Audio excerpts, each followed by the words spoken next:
Griffith Park is one of the largest parks in North America. Covering over 4,000 acres, the park is home to museums, zoos, and dozens of hiking trails. Hidden away within the rocks of these hikes is a holdover from Griffith's early days. First appearing in the distance as a gray slab in the wilderness is the abandoned swimming pool. The pool can still be accessed by steeply descending into what was once referred to as Dam Canyon, and I don't mean the profanity. Whew. After crossing a perilous old bridge,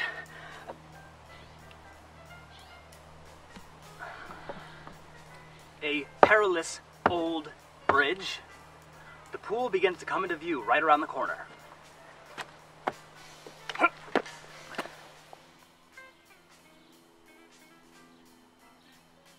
This pool is part of Griffith Park's original girls' camp, established way back in 1926.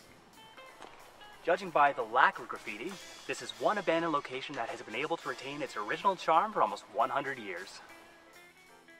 Nestled halfway up a steep incline between two ridges, hikers can easily see why donkeys were the only way to send supplies to the camp.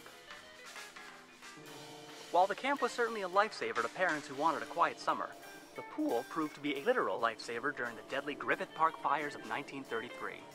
Several men caught in the path of the blaze dove into the pool for safety and lived to tell the tale. The grounds also contain an old pool house that wouldn't look out of place in a 1980s slasher movie.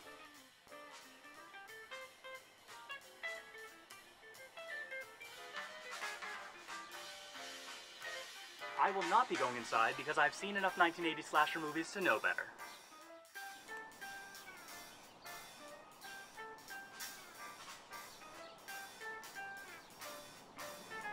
While the camp eventually moved, the pool was left standing, and it's a destination you can still see if you take the Reid Less Traveled.